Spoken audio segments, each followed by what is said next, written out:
On this episode of Ask Christian Counseling Associates, join us for a conversation with special guest Tom Weil, clinical supervisor and licensed counselor at CCA. Together, we explore how digital culture is reshaping how people seek help and why real, embodied relationships remain essential for emotional healing and spiritual growth. I need to know how Skynet gets built. Who's responsible? The man most directly responsible is Miles Bennett Dyson. Who is that? He's the director of special projects at Cyberdance Systems Corporation. Why him? In a few months, he creates a revolutionary type of microprocessor. Go on. Then what? In 3 years, Cyberdance will become the largest supplier of military computer systems. All stealth bombers are upgraded with Cyberdance computers, becoming fully unmanned. Afterwards, they fly with a perfect operational record. The Skynet funding bill is passed. The system goes online on August 4th, 1997. Human decisions are removed from strategic defense. Skynet begins to learn at a geometric rate. It becomes self-aware at 2:14 a.m. Eastern Time, August 29th. In a panic, they try to pull the plug. So imagine. Out there's an evolutionary counselor of artificial intelligence that is put into place that can make perfect decisions. Mm-hmm. And all of a sudden, it becomes out of control and becomes aware, self-aware. May 22nd, 2025. And we're sitting there, 5 years later, looking back saying, we must stop this. We'll figure time travel out on the side, too. This is a clip from the Terminator 2. Yes. And we're here to ask the question today, can a chatbot heal you? And so, welcome, Tom. Glad to have you here. And welcome back to the podcast. Yes. So let's talk about this. Where are we getting this idea? And as we've said before on the program, we love the American Association of Christian Counselors, the AACC. And they recently did an episode that they sent out to all their counselors. So any counselor out there, we really suggest that you get membership in that. A lot of great resources. And one of they sent us a video training on man or machine, and talked about how AI was included in a study to see what the effectiveness would be of their, if we made an AI chatbot a counselor, could they help people with depression, anxiety, and eating disorders? And they found out that it was effective compared to a counselor who's doing cognitive behavioral therapy. Yeah. So we thought we'd delve more into it, but I looked this up, and I have a list of things today, and man, all of a sudden I'm like stuffy. It's that time of year. Happened. Excuse me. So this is one of the studies. This was the one that and this was an episode with Mercy Connors and Shanae Anderson. They did a really nice job on this. And so I thought we'd bring it up today and talk more about it. But there was a randomized trial of generative AI chatbot for mental health treatment. And if you read into this abstract, it says, generative artificial intelligence, Gen AI chatbots hold promise for building highly personalized, effective mental health treatments at scale, while also addressing user engagement and retention issues common among digital therapeutics. So they're talking about, if we read into this, what's digital therapeutics? It's the online cognitive behavioral therapist. Right. And, in 2025, we, I think back 10 years ago, and none of this was going on. No. If I would have said, we're going to live in a future where, a chatbot will evolve and be able to be in a counseling space, it would have been impossible because probably like under 3% of our work was done online. But then there was COVID. Right.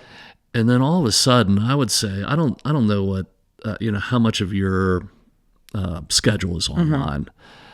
But I know that at some point, we hold a lot of our meetings online Right. With the staff, and that's a great utility. It's better than a phone call. And that 3% of client work went to, in my estimates, about over 30%. And during COVID, it was very more. high. Yeah. I'd say it's over 70%. So it hasn't gone back down to 3%.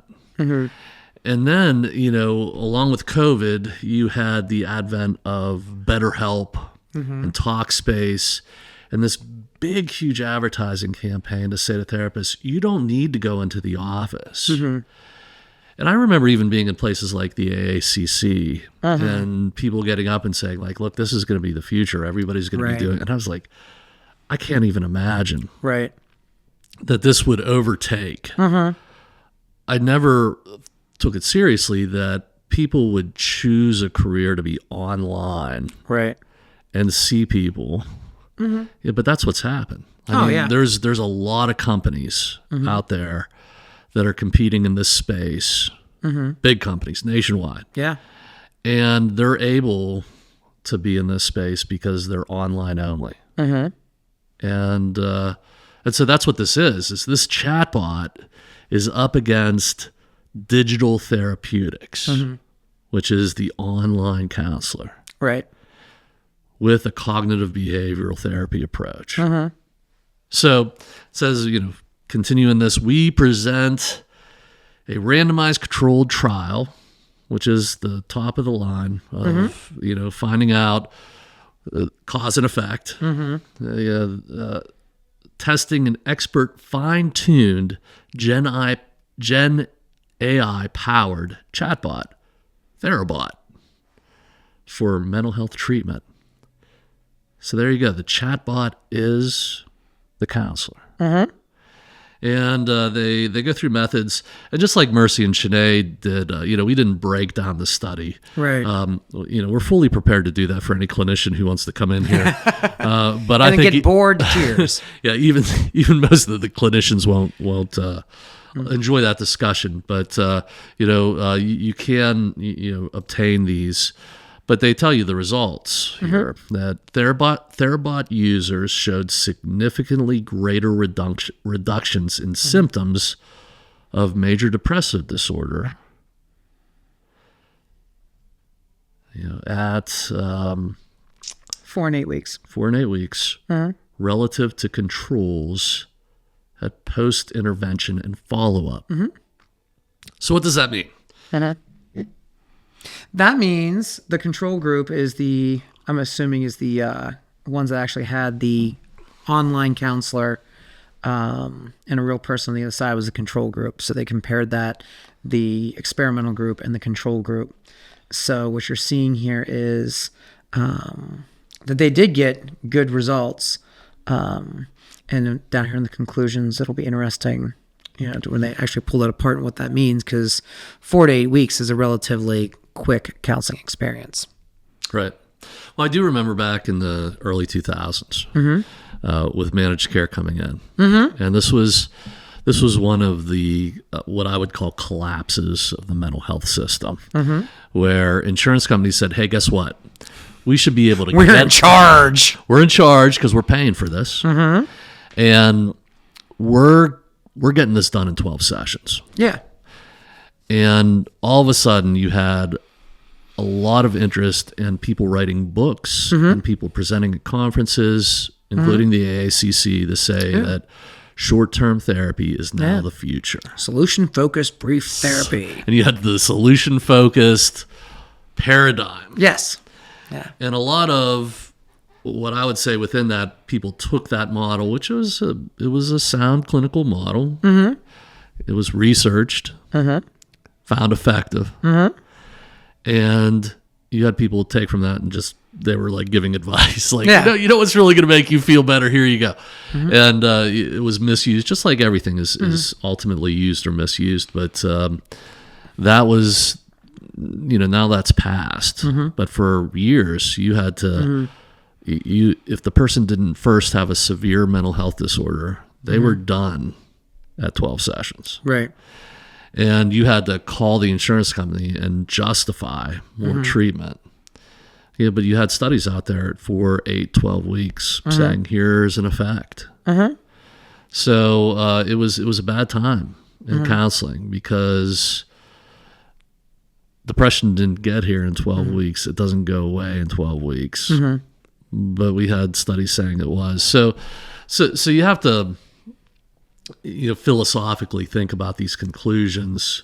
And we don't know at this level of study, and just like the video that we watched on this, I didn't dive into the methodology of this to see whether the control group is an actual online counselor or they just received some type of like non-treatment. Like they were on a waiting list versus... From reading it seemed like they were comparing it to the regular online counselor. So, okay. I believe though, like either way, these results that they had at 4 and 8 weeks are comparable to going to see an online counselor. Yeah. And they should further study that. Yeah. But it's amazing, because it says this is the first random controlled trial demonstrating the effectiveness of fully Gen AI therapy chatbot for treating clinical level mental health symptoms. The results were promising for major depressive disorder, generalized anxiety disorder, and eating disorder symptoms. Therabot was well utilized and received high user ratings. The client liked it. And fine-tuned Gen AI chatbots offer a feasible approach to delivering personalized mental health interventions at scale. Although further research with larger clinical samples are needed. That's like the disclaimer. Yeah. But I would, just highlight that. That is a huge, statement. That, let me get that. Fine-tuned Gen AI chatbots offer a feasible approach to delivering personalized mental health. Does the word feasible mean great value? Because it kind of seems like that a little bit, Well, I mean, let's look at what this is showing us, that compared to any kind of digital intervention. Yeah. These are nice results. So, back to our Terminator 2. Yes. Here comes the Gen AI chatbot. Yes. Where's Sarah Connors, who's a counselor out there? And, and sort of watching this and, doing some more research, there is all kinds of studies popping up. So, not to go further into this, but you have... come on, get up there. Generative AI-enabled therapy support tool for improved clinical outcomes, patient engagement in group therapy. You have providing self-led mental health support through artificial intelligence-powered chatbots, Leora. And, Is that the one out of Uganda? Well, I read one out of Uganda last night. I'm not sure if that was the same one or not. But it's just what I'm noticing. They're the ones that you're bringing up. Look where they're delivering it to. It's the marginalized and poor communities. If you look at a lot of these studies, that's where they're being done. Yeah. And, I think that just brings up some concerns. Because the argument for these things is that we can provide services where there is no services. And so that advantage might not be being weighed as heavily as it is. And, what are the disadvantages of using these? Are you going to see those disadvantages at 4 and 8 weeks? We need more research. I would provide the argument that this is being presented to society from the professional circles is a great idea. Oh, yeah.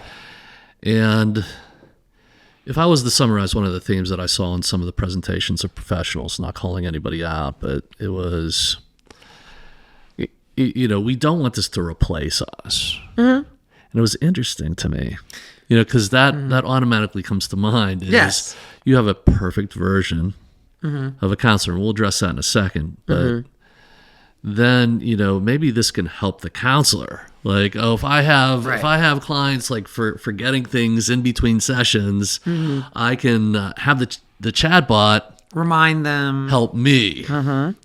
And, it sort of, to me, shows a paradigm that we often talk about here of counselors trying to make their jobs easier.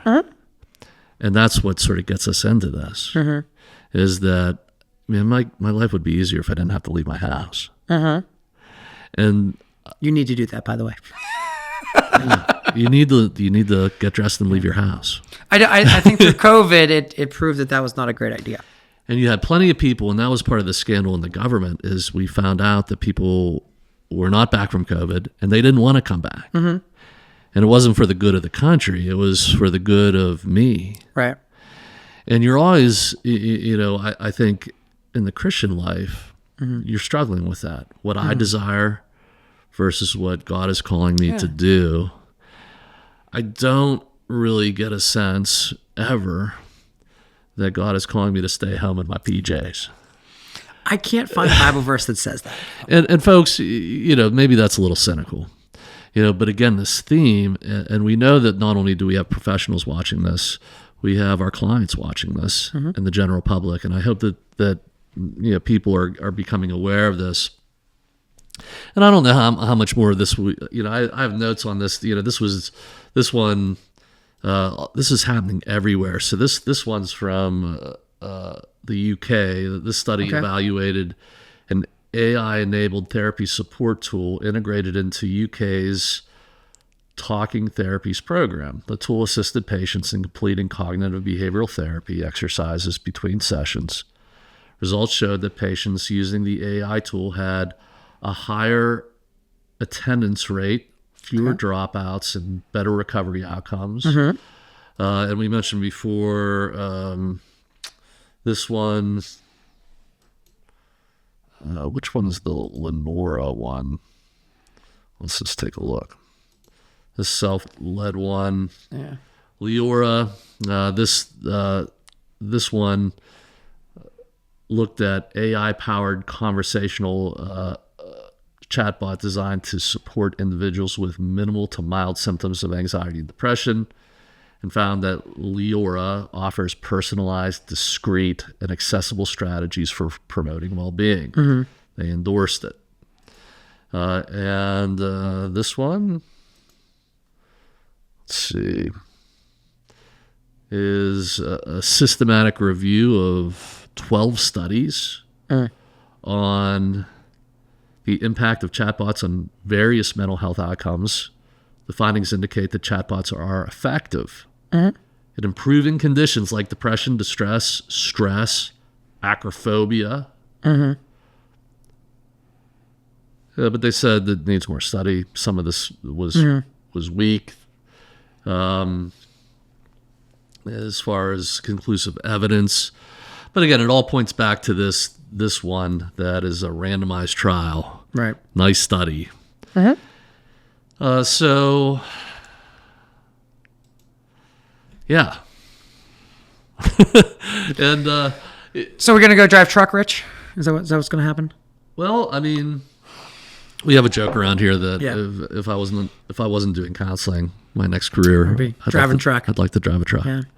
We'll go home and farm. We're out of the business. And we've had people who've driven truck who are now counselors. So Yes. it's interesting to me. Yes. But And you don't want to do that. No. And I don't know, that gets mixed results. I say that in professional circles. Sometimes people laugh. Sometimes they're angry with me. I think that's like a common joke though in the field. Though you're not the only person who's made that joke that Really? they're going to go drive truck. Yeah, I could be wrong, but I think my supervisor at Geneva used to use that exact same thing. Like, oh, just quit and go drive truck. So, Well, I like to travel, and that's one of the things it's a true gift here at CCA. We're in 5 states, so like this year I'm in Arkansas. We do work in New York City and New York, and I travel a lot to Central PA. I love a lot of times being on the open road. I listen to this stuff in my car, and you learn a lot of things.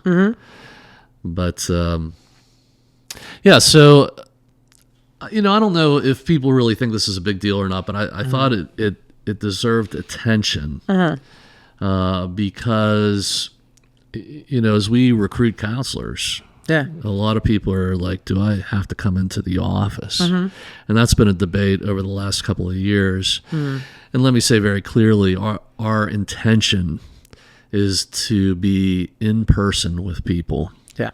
And sometimes people are saying, why? And that we have lost in society a sense that is important. I think that's one issue. But the other issue is this notion that there's one of our duties as professionals is to maintain the integrity of the field. Right. So I'll also say, and Tom knows all these things, so he's heard them all, that we do use online counseling very well, and we're willing to do that for people who are in rural places where the mental health system is not adequate, and for people who are also in places where they do not have access to faith-based counseling, Right. where it would be detrimental to them to not have that in their life, and they can have that at any time with us, because we're always going to have availability. I hate to hear that I have to wait 4 weeks to get in, or put me on my wait list. We do not have a wait list here. We have over 125 counselors, and you will get an appointment. It is just, is there a convenient CCA location down the street? But eventually, that's where we want people to be, is on-site, in person.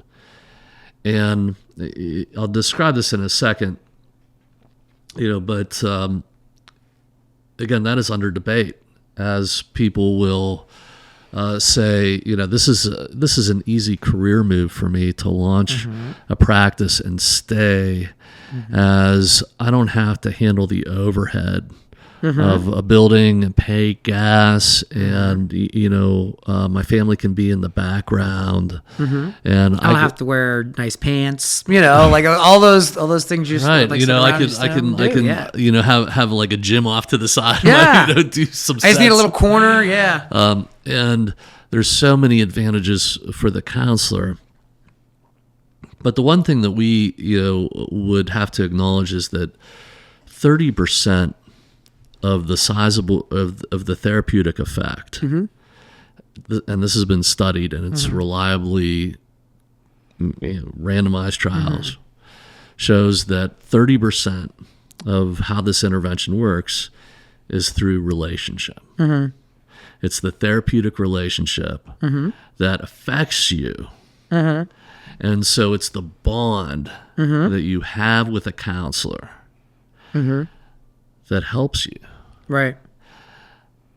That's almost scandalous, because people, that's debated. I thought it was something else.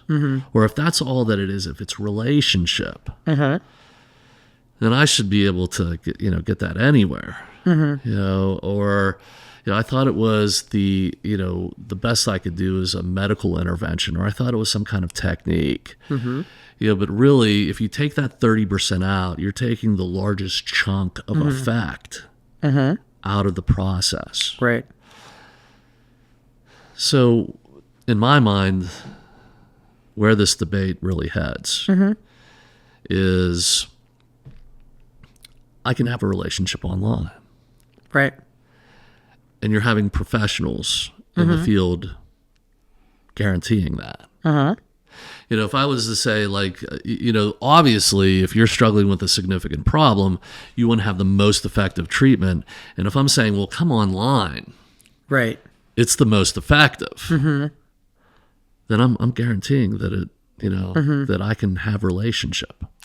Or what's worse, I don't know what the effective counseling is. And now I'm just giving you something because it's not about effectiveness, it's about me. So here's the point I'm going to make, folks. And it's a scary one, at least for counselors, is there's in my study of the history of this field, there's been 3 major collapses, or 2. Okay. And then, the one that I would say is being forecast. This one's coming. In Terminator 2. And people will debate me on this, but there's been failures in the mental health system that have hurt people and hurt the profession. And the first one was the fall of the asylum system. So we all know that they are, for the majority, they're not around anymore. Right. But at a time, they were cast as this was the cure, for madness, for people who had gone insane. We can cure that. And over time, and I'll give a summary, and again, this is my personal opinion, my personal expert opinion, that you had the mental health community through things like Mesmer and other people were guaranteeing a cure to people who had gone insane. And as we went along in that, we were pressured because we made that promise to try to deliver and deliver and deliver. And so you had people in the end of that process doing things like lobotomies with ice picks, making, saying, this is going to do it. This is what's, yeah. I don't have any proof, but like, we're going to keep on trying. And eventually we got to the medication and we said, here's the cure. Right. And it caused a collapse. Something came along that provided just as good of results in the mind of society. But what you had in the end of that is you had people who were being taken advantage of. And really what you had with promising this cure was the reality that mentally ill people will always be among us. And we're responsible as a field of caring for them. That their lives hold as much human dignity as anybody else's. Their lives are sacred. And so, we need to account for that if we are going to be a good society. And so you had this backward of people who were not improving. And the will to take care of them had gone away because you had all of these people that's not why they were in the profession. Right. They were in to provide a cure that would make money and notoriety and make you powerful. And the mentally ill suffered. Right. So that was the first collapse. All those places are in mothballs. And you see this, like, I think portrayed well in movies. You think of like Patch Adams and places like that. Or movies like that. You see like the very aloof professional coming in with the white coat and, talking down, very condescending. Famous people. Yes. We can read about them now in textbooks, right? That they were going to come in. And what was the goal? And really the question here is, what is wellness? Wellness does not mean we're not suffering. And trying to grasp around that. And so can we just not suffer from the AI bot? Most certainly not. We're still going to figure out we're still going to suffer, even though that we have a chatbot. We're still going to suffer if we go to an asylum. We're still going to suffer if we have a lobotomy. We'll probably suffer more is what we find out. And when you look at this pattern that happens, the more that we are trying to avoid suffering, the more we seem to be creating it. And so are we going to find this same pattern with these nice, super convenient, highly accessible AI bots? And there is a suggestion like this is going to do it, which is very common, because it seems very simple.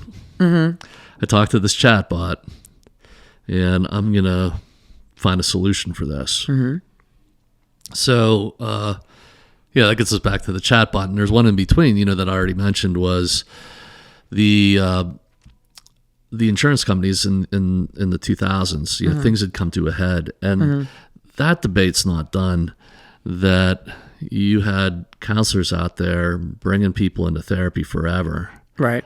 And charging a high rate. And the insurance companies said, we can't pay for this. Right. And so we're going to limit it.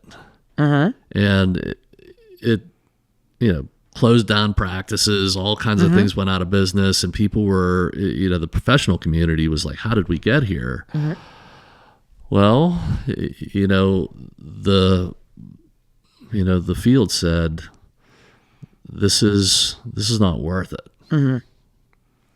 And you're not curing people. So, I think things got reorganized, but that was a collapse. Right.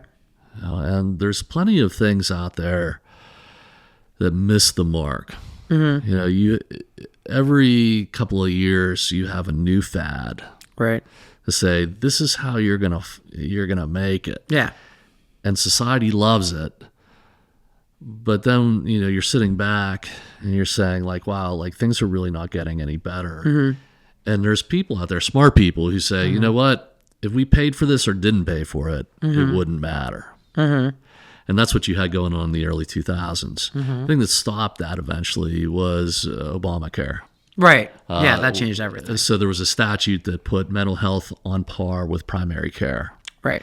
And it was an artificial divide. Like it wasn't, the experts didn't come back and say, no, we really need to do something about this. It was the government prevented it. And, in support of that, I would say mental health, if you look at the numbers and what people are reporting in their struggles, it's an epidemic and a crisis. Oh. And we see things like that. I mean, at this point, there needs to be some kind of system that takes place for that. And in our society, we need to account for people going into that profession. So I would say in the midst of this debate, if you're thinking about going into counseling, do it. Yeah. That there's a true need for that. So, and what I think a lot of these articles are highlighting is we have to have these AI bots because the need is so much greater than the number of therapists can provide. So if you're thinking about it and you like job security for a long time period, there is a huge need for therapists. And what I think we're going to figure out, at least I'm convinced, that we're going to do a much better job seeing people, especially in person, than the AI bot can do. Because as you've kind of alluded, there's a lot of things that go into the therapeutic relationship. AI bots can give you skills. They can teach you skills, and they can be done very well. Where you need to develop relationships, because why are we so sick? What happened during COVID? We stopped having relationships with each other. it took out that 30%. Yeah, we took out the third, not just of the counseling, but out of society, out of churches. Yeah. And why did we explode with a mental health disaster, as Tim Clinton likes to say, and went from a mental health epidemic to a mental health complete disaster? It's because we lost our relationships with other people.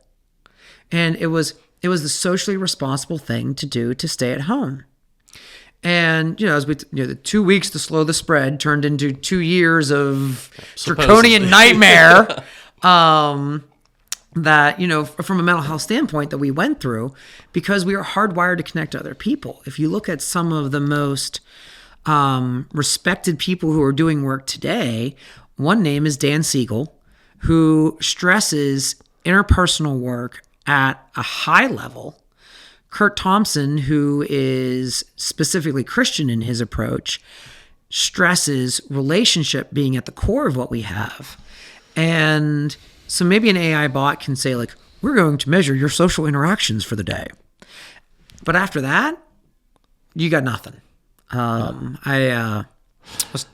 Well, I think that you mentioned some great people there, and there's always been, and we hope to be numbered, among the people in the field who are looking after the folks. That's what institutions like CCA do.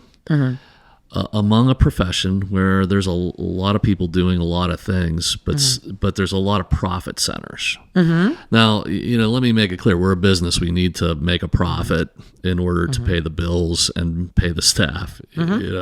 However, it's not our primary thing. When you're in a profession, you're trying to solve the deepest problems of society. That's why you got into it.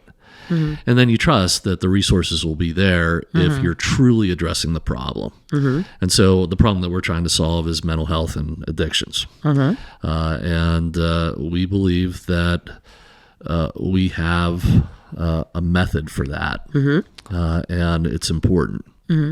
So we also see just a lot of profit centers being set up. And, when that happens, they cause collapses, they cause exploitation, and we're out there to guard against it. And so, this fact that 30% of the therapeutic effect clinically of counseling comes from relationship, it's an important factor.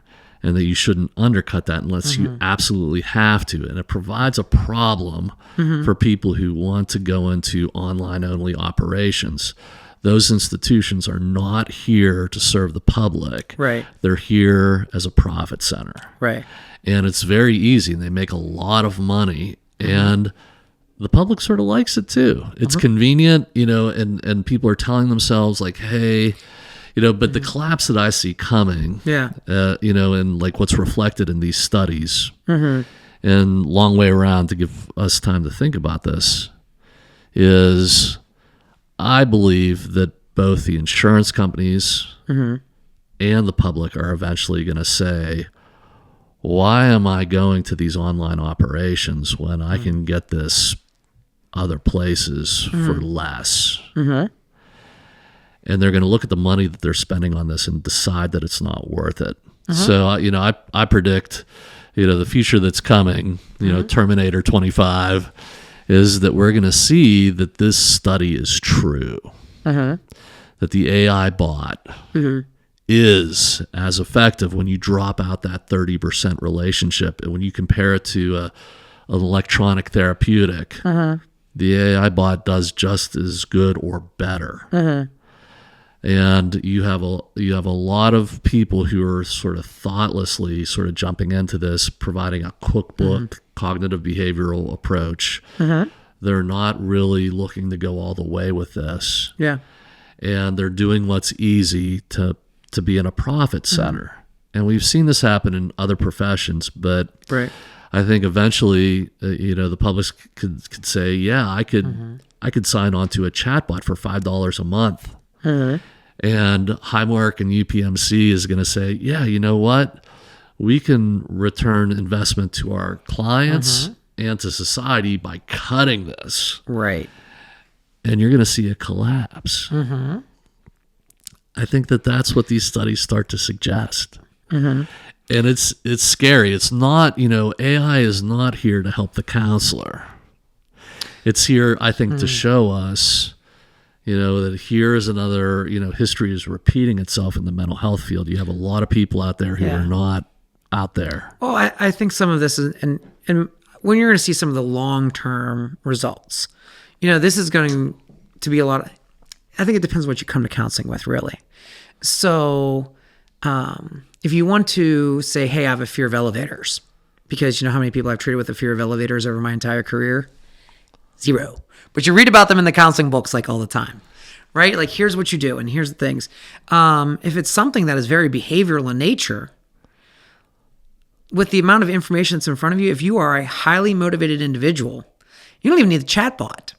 You go to Google AI and say, best research interventions for fear of elevators. And you can go and you can implement them. And if that's your problem, great.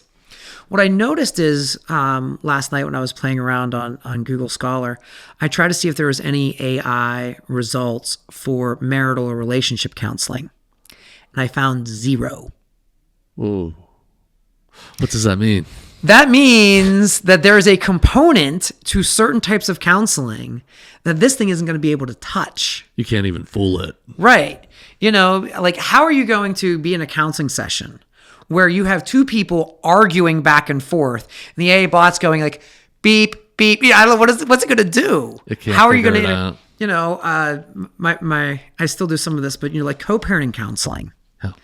How is an AI bot going to touch co-parenting counseling?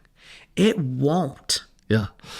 Because that relationship component is so central that you can't fake it anymore.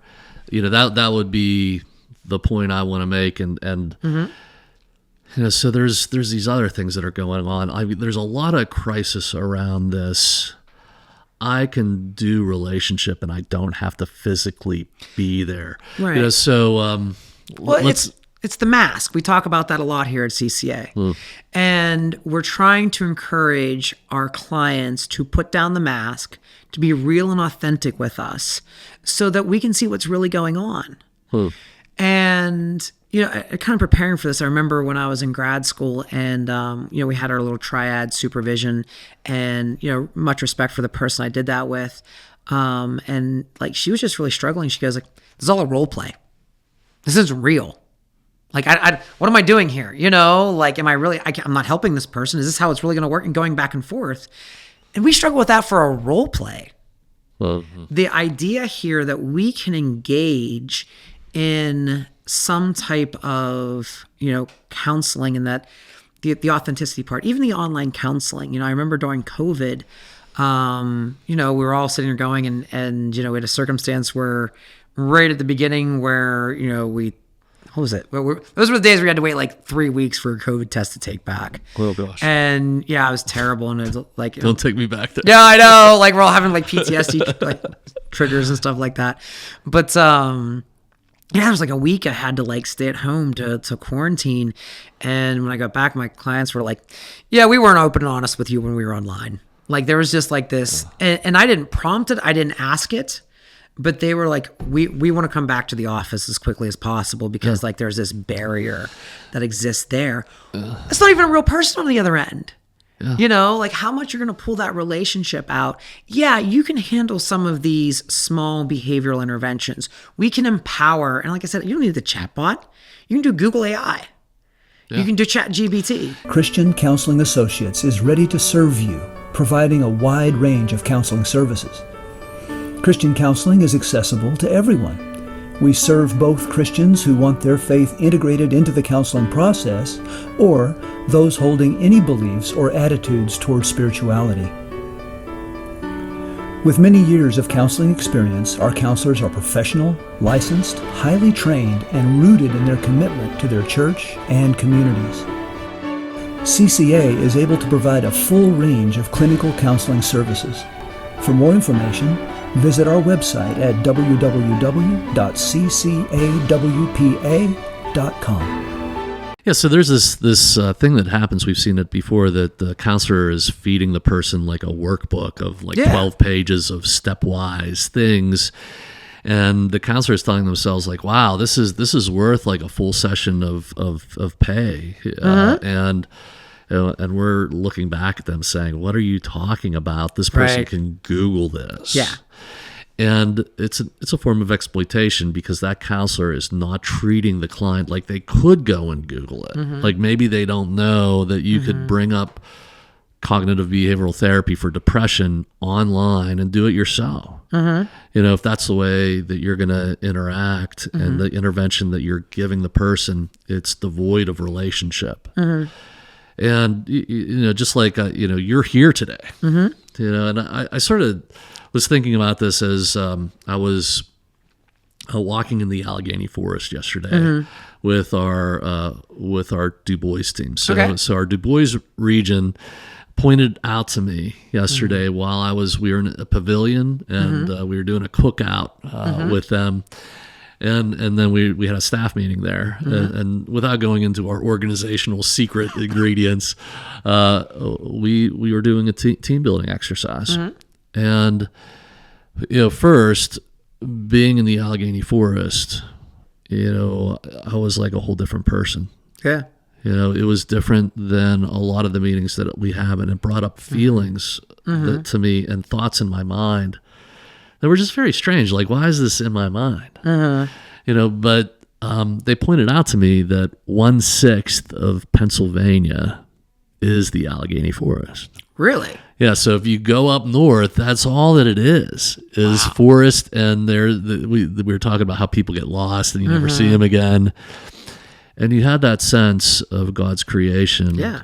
And, the omnipotence of God and how small we are. And it was just put me in touch with a deeper reality. I heard it. And also as we walked through the woods, because we went on a hike, I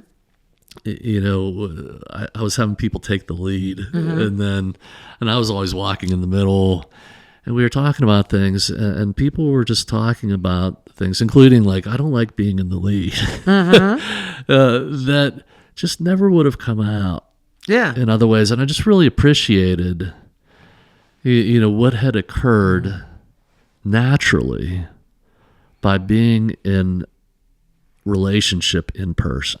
Yeah. And it really brought us together in a special way. I believe in a very short period of time that those kind of meetings are essential to us working together. And it's, if you look at the whole big picture, one of the things I love is the fact we stress group counseling so much, because part of the healing process is sitting in a space where people are altruistically invested in everybody else's growth. And that's why we're here. That's why we show up. It's not just to leech off of everybody else. It's to pour into other people. And then subsequently you synergistically grab more out of that group than what you put in. All of a sudden in group counseling, you have to be invested in other people. Yeah. And that is a shift from your individual counseling. Like, in order to be successful in that group, you have to be that way. Yes. Or you're showing up in a way that's dysfunctional and dishonest. And so it either required, like, if you are going to be in the intervention, it's that way. It changes the whole dynamic and what's in your mind and your heart. So that's a great example, and not really popular with our clients in the beginning. But if we're doing our job, we're showing them that that's an essential part of working through what's in your mind and your heart. Yeah. And just like, I said, like, hey, Tom, come and be at the podcast today. We do podcasts online. Honestly, I don't like them because, part of this is, getting to a deeper part of the conversation, and we use, what's in front of us, like being here in person. So this is essential to counseling and to healing. And I'll say something dangerous. The chatbot cannot heal you. Right. If you're looking for an answer to the question, but it gets at a problem. And let me give you the idea here that's being, the theological idea, which is the promotion of online relationships is being given to us as equal to embodied in-person relationships. And it subtly advances a modern form of dualism. Now, I'm really going to sort of geek out here because it's been a long time since we talked about dualism in the church, folks. But, I want to bring up this idea today and see what you think of it. Dualism is separating the human person into a disembodied mind and a detached body. I hope I didn't lose everybody just then, but like think this through with me, because we're going to get into it. And this was called out as a heresy in traditional Christianity. So in the history of the church, because it undermines the Christian view that true relationship requires the unity of both body and soul. So, I mean, you look at how COVID fed that, right? Like, we don't need that relationship. We can do effective work from home. So Can we? In some circumstances, yes. So think of this. There's scripture. God's word tells us that where two or more are gathered, that He is with us here also. That because I'm a believer. Does that count for online? Then Well, let's think about that because there's a problem there that we've been telling people that first, and I say this at our staff meetings, that our gatherings are sacred. Yeah, they're set apart because God is with us. And right now here in this room, it's me and you, and Gary's over there. Gary, how you doing?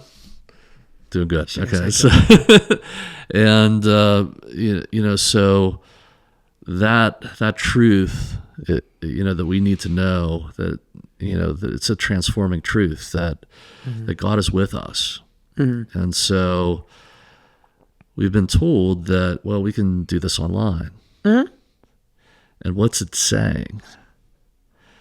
And I'm gonna ruffle some feathers here. Okay, that being online in church is just the same as if you're in person. You can do it. It suggests that your body can be online, but your soul is with us. Your body can be physically here, but your mind and soul can be in worship with us. It's not true. You can't separate those two things. We're not parts. We're all one. So either I'm here or I'm there. God can be everywhere. I cannot be. So that is a form of dualism if we believe that. And I think what you see here, and it is one of the criticisms of cognitive behavioral techniques, is we don't treat the whole person with that. We're only treating a segment of that. And I think, to be fair, there is some truth to that. So you look at what are they always comparing this to? Cognitive behavioral work. Oh, well, why do you go to church? Well, you just come to hear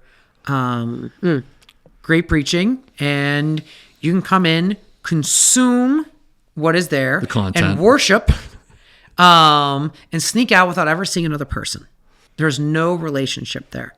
I think that the term consumer Christianity is all too appropriate for a lot of what goes on in the West. So really, that's a great point. You can be physically in person and still disconnected in a relationship.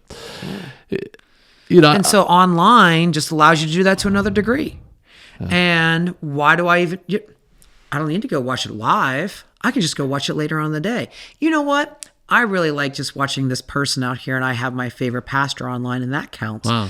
No one is holding you accountable. No one sees you. No one sees your blind spots. There is no encouragement of your growth other than this one segment. Now listen, it feeds that one segment well, but it is not treating the whole person. It does not treat the whole body. And if I put it into a study, it could probably show some kind of effect. Oh, we can absolutely do that. And just to to be honest, my home church is going through a transitional period, and we had somebody come in and they did a good study about how we see. And the one thing that was their strength in our church was, people think the preaching's great. 70% of the people said this is a great thing. And almost every other metric on our church's report was, this is really bad. We don't handle conflict well. We don't, and all of these other types of things, but you can come in and consume the pastor or the pastor's message, and it works great. Well, it's not working on all the other metrics because we haven't connected those things relationally. You don't see those kinds of metrics and how they perform until you bring the person in. And, so another example of this is online universities. I'm critical of this because we're getting students where we give them an on-site experience. And a great on-site experience for all students who are coming our way. And we have plenty of students now who their complete education has been online. And asynchronous. Which means they haven't even been live with a professor. They're just taking in content, and it's very convenient and to their advantage that I can do this on my time in my way. And you might look back to people who've been in cyber school before that, like they haven't been in a classroom for a long time. And what we're finding is that they have to relearn a lot of the essential skills in relationships they don't initially have. You know, where there's just a lot of things that we find out about people once we have them on site that used to be a part of the education and training, especially when you're getting into counseling and it's 30% of the intervention. Now you have a suggestion that you don't need to be live or in person. Well, we can get that done. The relationship part doesn't matter. And that's a problem, you know. Or even the thought process that we can teach about the relationship. In content. In content. We can read about it in books. And I mean, there are just libraries full of good books about relationships. Yeah. When you actually are sitting down with a person and all of that head knowledge goes out the window, what's your fallback? What's the basic counseling skills? Right. And, you know, and I would say for any young counselor, like, that's the answer. Well, you know, and I think I would cite my human relations course that I taught early on in my career, semester after semester, that would cite that where people fail in their professions, this was like a big part of the body of research was that you had soft skills and hard skills. Hard skills was the technical knowledge of content of that profession, whatever it was. And then you had soft skills, which was the relationships that were responsible for delivering whatever content and technical know-how that you delivered in the workplace. People were most likely fired or failed because of their soft skills. And so human relations was a required course of anybody going into business for whatever, including doctors, lawyers, on and on. Yeah. And now, by default, by not, and obviously, like when you have people coming into class, you saw them every day coming in, how they came in, how they performed. And part of your academic success was in the soft skills. Yeah. Now we're saying to people, hey, we can do without it, for your convenience. And the truth be told, it's a lot easier for universities to get students from all over the place. It's profitable. And it's easier for the student because it saves them time, money. And we can say to the public, doesn't matter. But we're also starting to see a collapse there too. Anybody who gets involved in something that's false, it eventually doesn't work. Right. And so there's a lot of universities where people are starting to say, like, look, it's not worth it.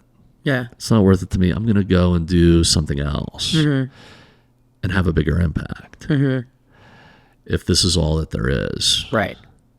So it's very interesting to me. And again, I think one of the questions that the public would ask is listening to this is like, what is the big deal here? Like, why is you're making a big deal about relationship? And we get it, but okay, like this dualism, why is it a heresy? And so what's the definition of heresy? I don't have it up on the, let's look this up. It's always been described to me in three different levels. There's general error, heresy, and apostasy. Let's see what the heresy is: the belief or opinion contrary to Orthodox religion. It's contrary to Christian teaching. Yeah, so it's something that's contrary to the core of what makes Christians. Yeah. So let me like really go through this quick. See what you think, Tom. Yeah.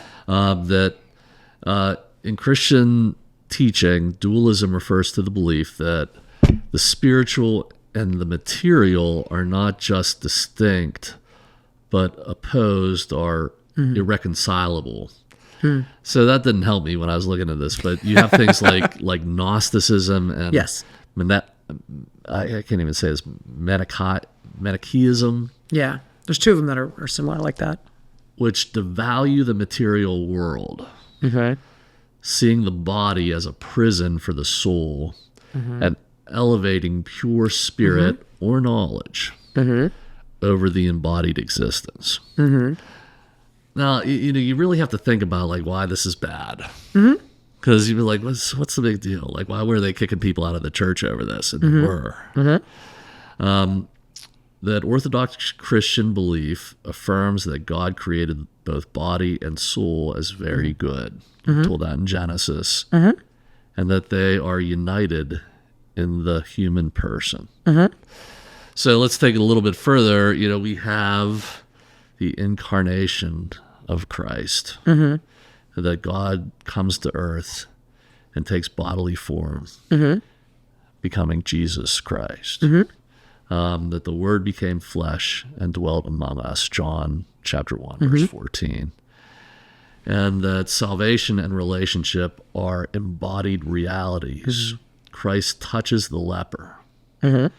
He eats with his disciples. He bodily rises from the grave. And those things were being debated. That they were saying things like, well, Jesus wasn't really here in body, he was here in spirit. He didn't he wasn't really like us in that way. And again, like I really have to think like, why was that like people were saying that, why were they saying it? And what makes it so terrible? Because he did have, Jesus heal people from a distance. Yes. So the Roman soldier says, hey, if you say it, it will be done. Right. And that God shows, us in the ministry of Jesus, Jesus shows us that he is able to do that. He's all powerful. But there is this importance of that it was also important for him to be with us physically. And he's showing us something, being fully human, that's important for us. Like we have to be there physically for healing to occur. Like he didn't have to do that. He's God. Right. But being just fully to look human, at how he interacted is what's the shortest verse in the Bible? Jesus wept. He was physically there weeping with with the people who were suffering. He knows what's going on. He's going to go heal Lazarus. He knows the ending of the story is good, and he still was there, physically present, weeping. He didn't phone it in. No, he didn't phone it in. And he could have. Yeah. Even though phones didn't exist, we know that, folks. But he still could have sent a messenger. Whatever the time of that was. Like, oh, I'm so sorry. Let me put you a nice email that was written by ChatGPT. Like that would have been just as good. But He knew ChatGPT was coming. It was going to be a thing. Yeah, something like that. Anyway, like what. It was that important. And I think too in Hebrews where it says, we do not have a high priest who does not sympathize. And I don't know why the writer of Hebrews decided to use a double negative there. It's just confusing, but I'm sure there was a reason. But yeah, he's not distant. He's not separate. He sympathizes. And when you actually look at people's different views on suffering, the belief that God or Jesus, as we as Christians understand him, suffers as and relates to our suffering is one of the most practical indicators that there will be healing of either meaningful work or post-traumatic growth that we can find. And this whole idea that even God from a distance somehow bridges that gap and shares with us in that manner, just as Jesus did, is extraordinarily important. And I suppose that we would believe there's something that say like God and suffering is random or there is no God. Those are barriers. And we can say that through peer-reviewed articles that there are positive views of suffering and negative views of suffering. And the positive ones are someone is there alongside of you and experiencing that. There has to be a realization of that. Yeah. And so, going back to all these kinds of problems, like what happens after you're traumatized, that there are studies that show that there's relationship there, and that Jesus shows us, through like sacraments, shared meals, worship, laying on of hands, that there's this relational component in our humanness. It's just God's design. And right now in these types of studies, we're downplaying that. We're saying, oh, you know what? It's not really that important. And the question is like, where's the line? Because there are different components. And if you look at where AI can be beneficial, one of the things is I was sorting through some things last night. AI is really good at helping with diagnosis. You know, It like, can do it better than the counselor. It can read the DSM in a second. right. You know, and so is there some part over here that it could be helpful? Possibly. Is it going to replace? If they try, you're right. It will be like the downfall. And think about it though, too. Like, we are in a society that, you know, you hear all these old timers, you know, back in my day, there wasn't such a thing. We just said, pick yourself by the bootstraps and get over it. And by a lot of the measures, suicidality, and look at that increasing. The more and more we're meeting this with mental health interventions, the worse and worse it's getting. Well, I think, you know, like people, you know, can really sort of position like, are you against technology? And I'm not suggesting that we're going back to the abacus. You know? No, of course. We're going to bring back the couches and the cigarette or the cigars, and we're going to do therapy that way. No. You know, what I'm advocating for is, you know, we're living in the modern world. We can't become disembodied from that. Right. We're going to bring every advantage to the people that we serve. We're going to be wise about that, you know, which means, you know, to me, here's the deal is that, you know, in digital culture, and what we're seeing here being debated is that people are being taught that they can have meaningful, even intimate relationships entirely online. And the scary part is it's not even with a real person. And so this is the line where it draws. You're like, at what point is technology helpful?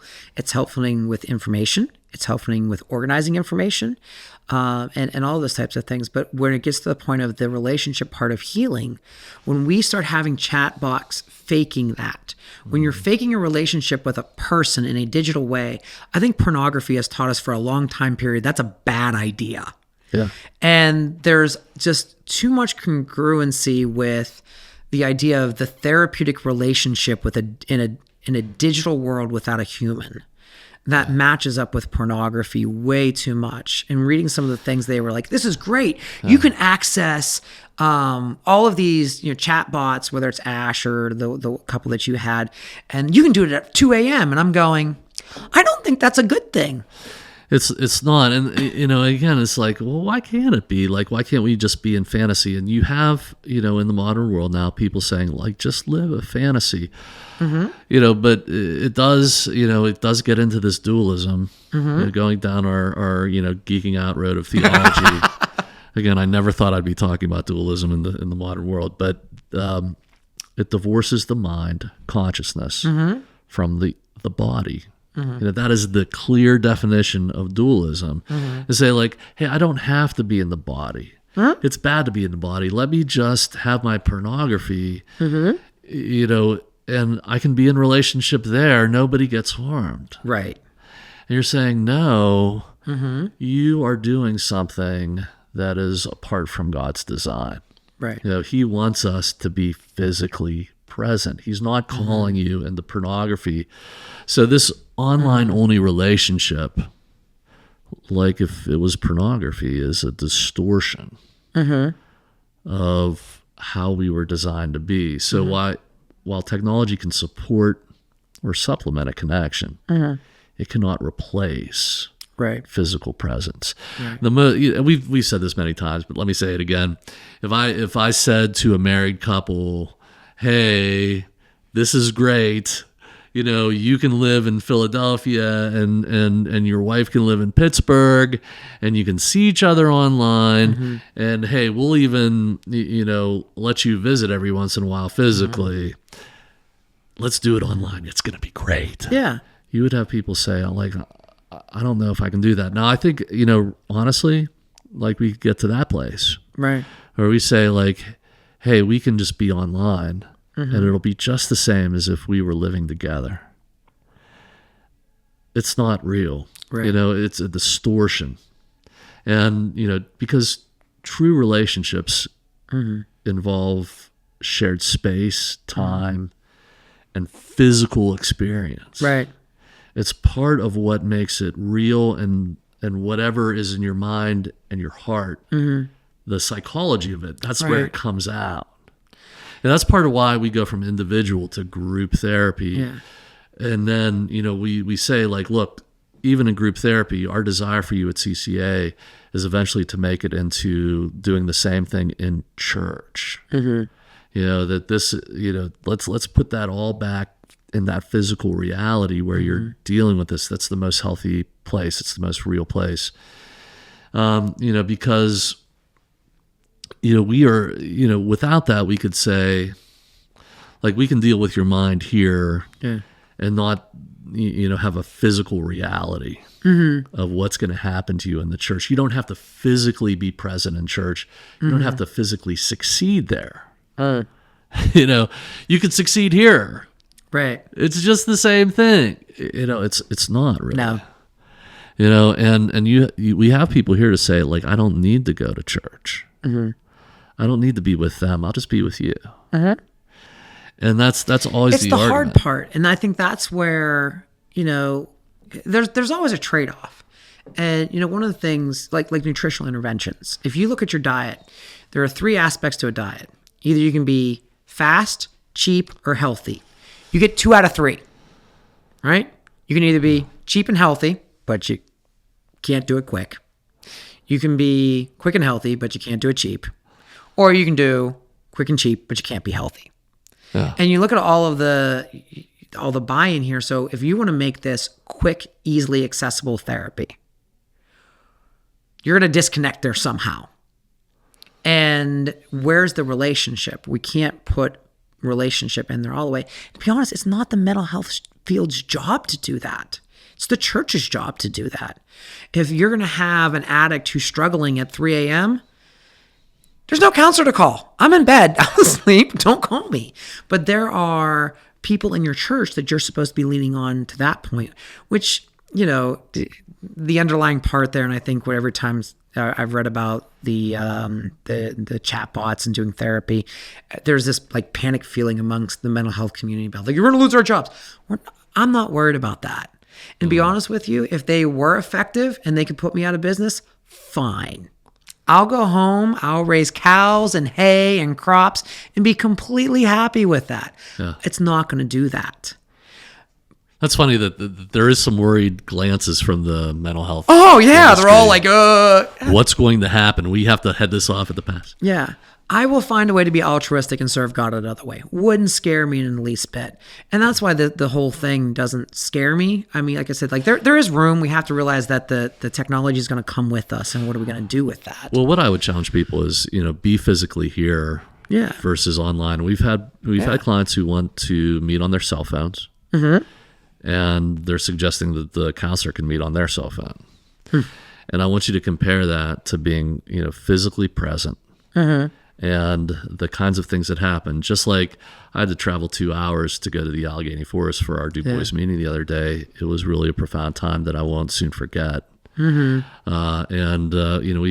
have, because we're working efficiently, bringing the best of technology here. We have online staff meetings and things too. Which one do I find, more profound immediately is our on-site meetings. Oh, wow. Even though I don't like driving 2 hours sometimes. Well, there's the engagement factor. Yeah.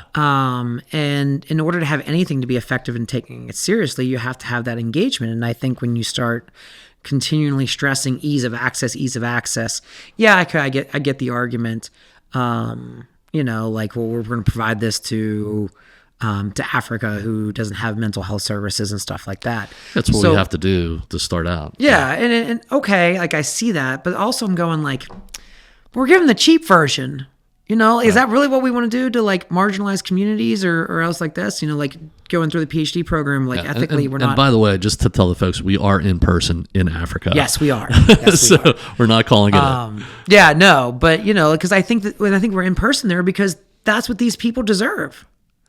They don't need because they want to bring that 30%. We want to bring that with us and make sure that they have the highest quality of counseling they can have, not because in some part of the world they get this, watered down version of counseling that is just strictly a skills-based behavioral part and doesn't really go to deep healing. Yeah.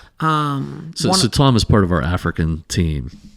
Yes. And, Great I job. just got the email that my passport has been approved and will be coming in the mail. So Very I'm good. super excited about that. You're bound for Africa. Yes. Yeah. Um, I'm throwing you off track. yeah, you did. I was like, wait, what are we talking about again? A little bit of ADHD there, but Go ahead. yeah. But what I was saying is, like the idea there that we have to bring that together, and there's a buy-in. So let me ask you this: Yeah. if you on your way home, let me see. Yeah, it's Wednesday. You buy a Powerball ticket. Do you know what the Powerball is? I have no idea. Yeah, for sure. Do you know how much it is up to? Let's say know. it's 70 million. Okay, so you spend $5 on that lottery ticket, and you win 70 million. How much is that 70 million worth to you? I don't know, 70 million.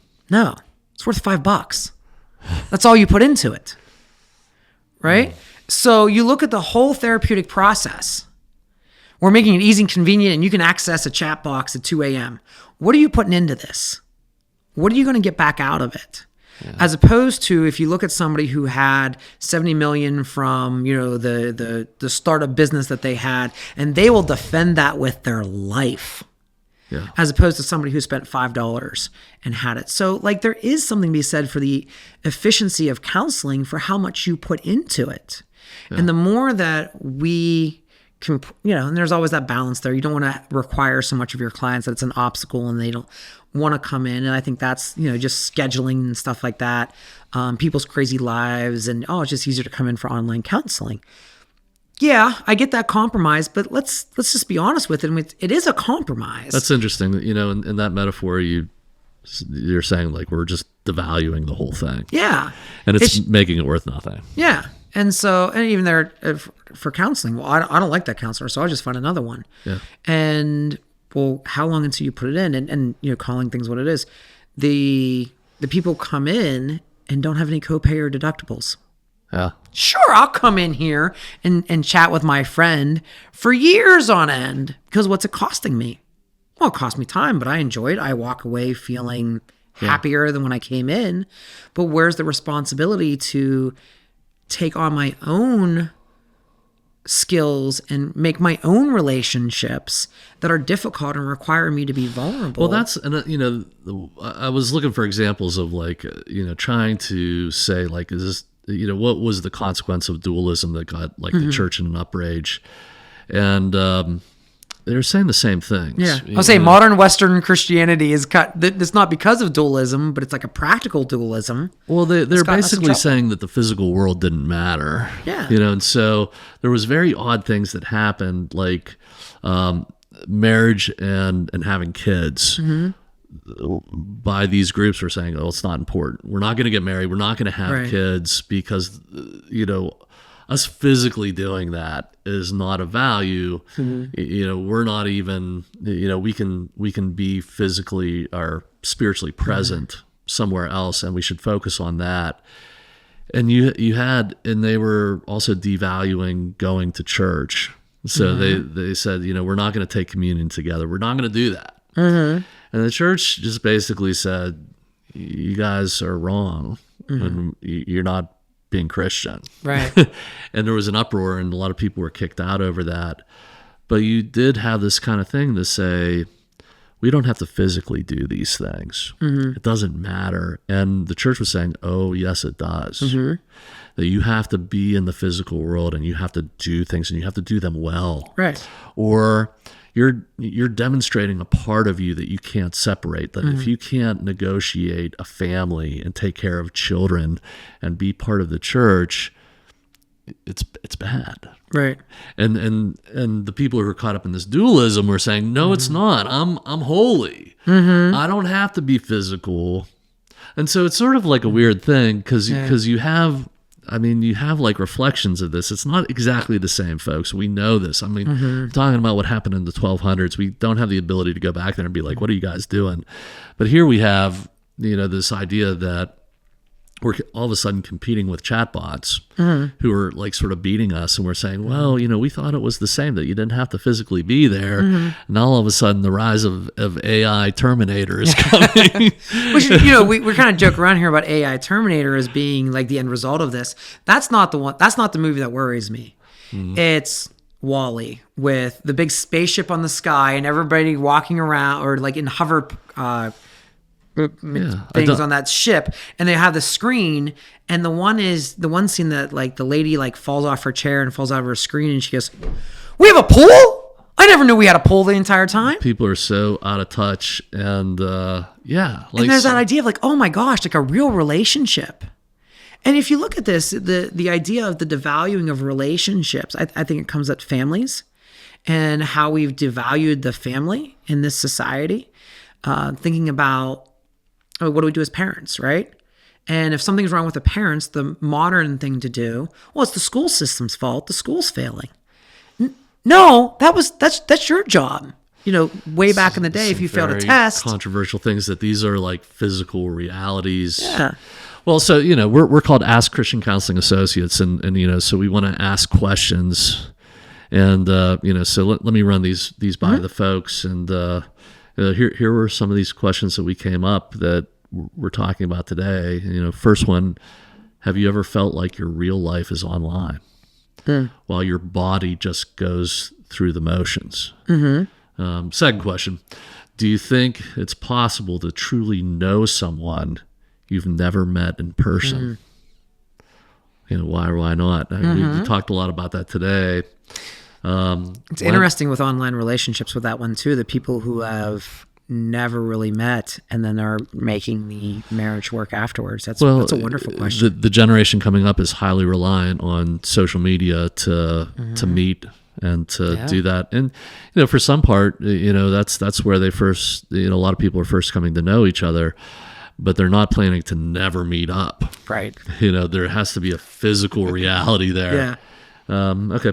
When was the last time you had a meaningful face-to-face conversation, and how did it feel different from texting or video chatting? Can you tell the difference? Another question: how much of your identity is shaped by what you post online versus how you live offline? Is there a dualism there? Do people really know you? I often say, do we know you as well as your family knows you? Right. And if that hasn't happened yet, you're not bringing out the full measure in counseling. Yeah. And that's why we have the groups it's so much easier to have a Facebook family that's nice and wonderful and a great Christmas card you post and then to actually interact with somebody for a whole play date. Well, and I know we're moving fast here, but like I think that we want to bring out all of what's in somebody's mind so that can be transparent in the counseling relationship. And until we've done that, we haven't dealt with a lot of things. And so that's why you get, the in-person is more precise than online. And then our groups are even more precise because it causes this thing called recapitulation of the family. It's like now that we're sitting in your family context, watching you get up and like what you do in the morning versus how you handle the evening. All of that comes out. It's scientific. They've studied it. It doesn't come out in individual counseling. So I now know things that go on in your mind through how you physically act towards people in the group. That I couldn't see before and you couldn't see. Yeah. And so, like, are you buying in to your online identity and thinking that is you? What we know in research is there's much, much more there. And in order to get at what's really happening to you that we need to deal with, we need to get at that. We can't cut it out and think, so a lot of people who like feel better through symptom reduction stuff, and we talked a lot about that. And a lot of these studies that are at 4 weeks and 8 weeks, to make a point, I hope, clinicians, you're still with us, that they're looking at symptom reduction models as success. We don't define success here at CCA as reducing your symptoms. We are defining you're successful in the counseling, that you're connected back to the body of Christ and you're being successful there. That's real. We can reduce your symptoms through a CBT model, and then 6 weeks later you're going to feel differently, and you'll be back to counseling. So to me, it's just the part same of a brokenness will revolving pop door. itself up in another place. Yeah, but we can get you on a survey saying I feel better today. Yeah, it's great. We have people leave counseling feeling that that's been their success, and it's easy come, easy go too. It's easy. the clients that I worry about the most that, they've run the 4-week course and they're like, oh, this is great. This changed my life. And I'm going, all right, we'll let you go.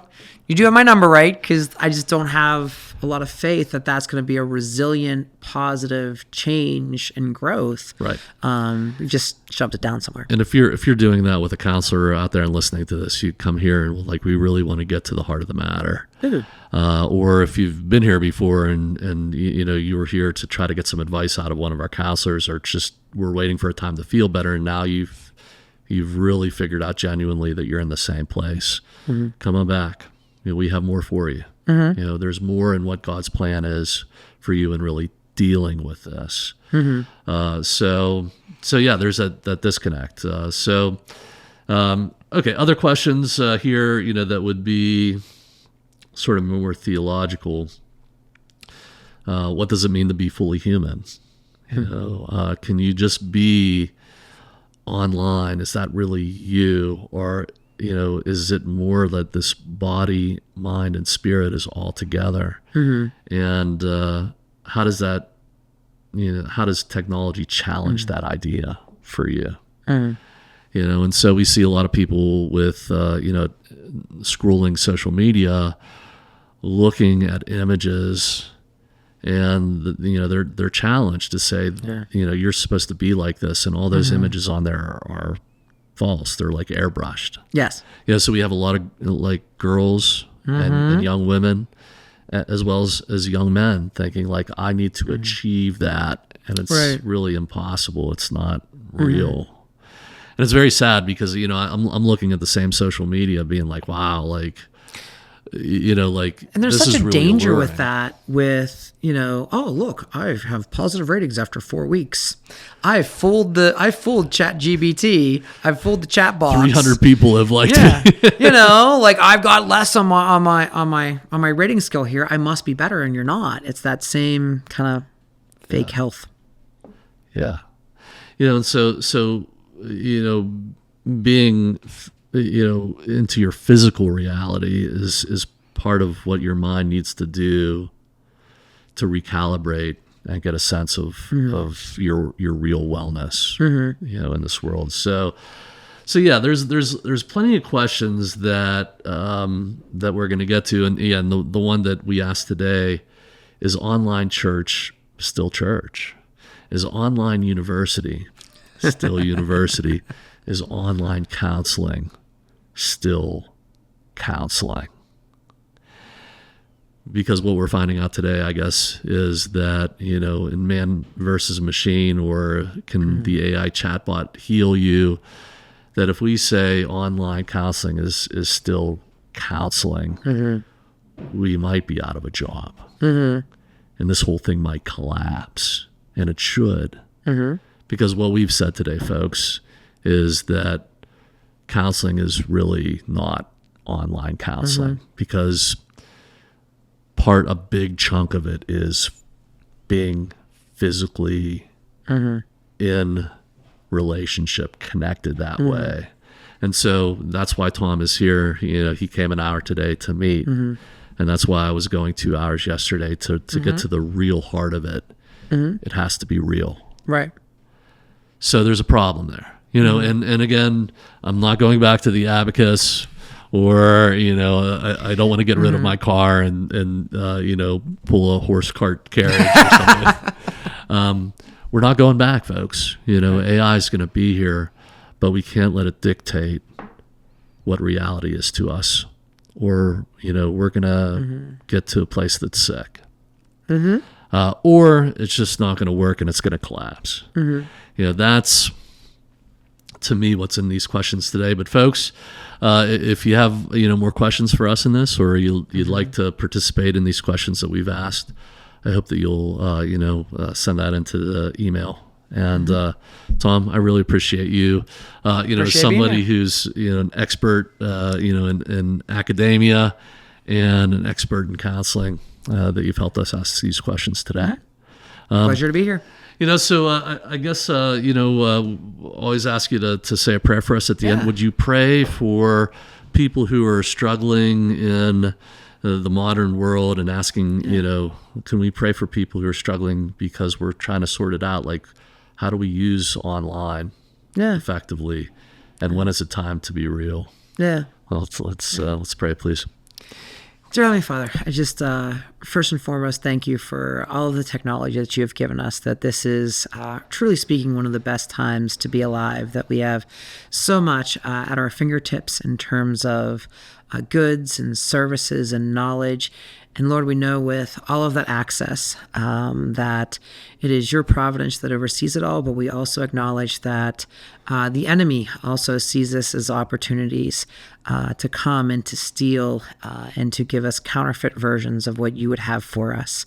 And Lord, I just ask that as leaders in the mental health field, that we would keep you and keep your goodness and those examples at the forefront of our lives, that we would emulate that goodness and truly help people heal in such a way that is not simply the avoidance of pain or suffering, but that is based on growth and goodness and development of values and virtues that would honor you. In Jesus' name, amen. Amen. Amen. Thank you, Tom, for being with us today. And thank you, folks, for watching and listening. We'll see you next time.